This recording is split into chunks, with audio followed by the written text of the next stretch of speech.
भगवान भोलेनाथ को इस समस्त सृष्टि का रचयिता माना जाता है।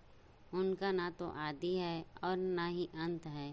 पौराणिक कथाओं के अनुसार भगवान शिव का विवाह माता पार्वती जी के साथ हुआ था। इस विवाह के लिए माता पार्वती जी को सैकड़ों वर्षों तक कठोर तपस्या भी करनी पड़ी थी। हिंदू धर्म में सोमवार के दिन को बेहद महत्व माना जाता है। सोमवार का दिन भगवान भोलेनाथ को समर्पित होता है। जो भी व्यक्ति सोमवार के दिन विधि विधान से शिव जी का पूजन और आराधना करता है, उसके जीवन के समस्त कष्ट दूर हो जाते हैं। इसके साथ ही जीवन में सुख एवं समृद्धि का वास हो जाता है।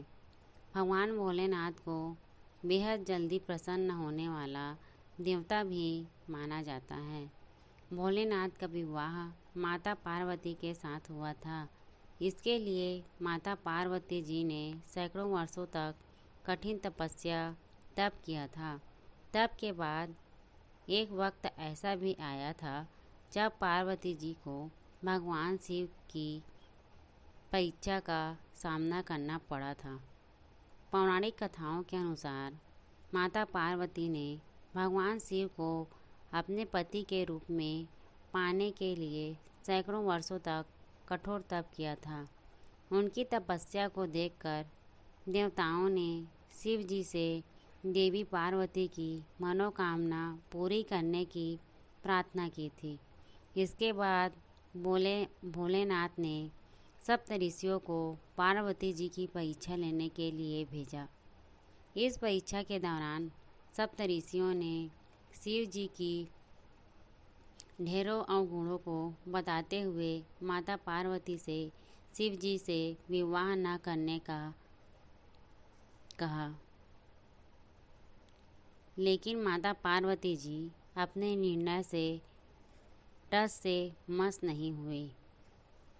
इस पर खुद भोलेनाथ ने माता पार्वती जी की परीक्षा लेने का निर्णय लिया।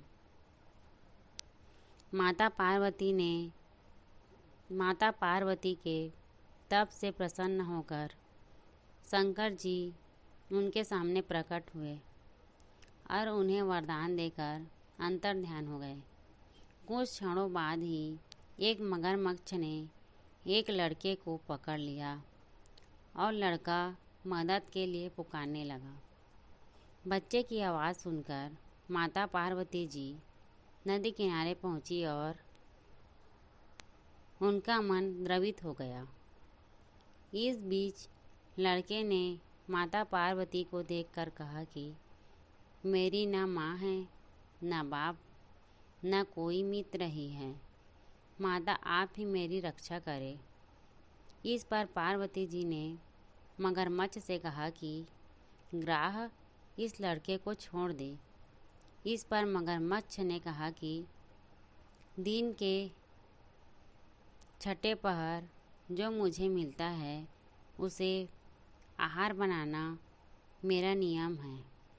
पार्वती जी के विनती करने पर मगरमच्छ ने लड़के को छोड़ने के बदले में पार्वती जी के तप से प्राप्त वरदान का पुण्य फल मांग लिया। इस पर पार्वती जी तैयार हो गई। मगरमच्छ ने बालक को छोड़ दिया और तेजस्वी बन गया। अपने तप का फल दान करने के बाद पार्वती जी ने बालक को बचा लिया और एक बार फिर भोलेनाथ को प्रसन्न करने के लिए तप करने बैठ गई। इस पर भोलेनाथ दोबारा प्रकट हुए और पूछा कि तुम अब क्यों तप कर रही हो? मैंने तो तुम्हें पहले ही मन मांगा वरदान दे दिया है। इस पर पार्वती जी ने अपने तप का फल दान करने की बात बताई। इस पर शिव जी प्रसन्न होकर बोले, मगरमच्छ और लड़के दोनों के स्वरूप में मैं ही था। मैं तुम्हारी परीक्षा ले रहा था कि तुम्हारा चित्त प्राणी मात्र में अपने सुख दुख का अनुभव करता है या नहीं। तुम्हारी परीक्षा लेने के लिए मैंने ये लीला रची थी। अनेकों रूप में दिखने वाला मैं ही एक सत्य हूँ। अनेक शरीरों में नजर आने वाला मैं निर्विकार हूँ। इस तरह पार्वती जी की परीक्षा में उत्तीर्ण हुई और उनकी अर्धांगिनी बनी। अगर यह वीडियो आपको अच्छी लगी हो तो वीडियो को लाइक करें, चैनल को सब्सक्राइब करें। धन्यवाद।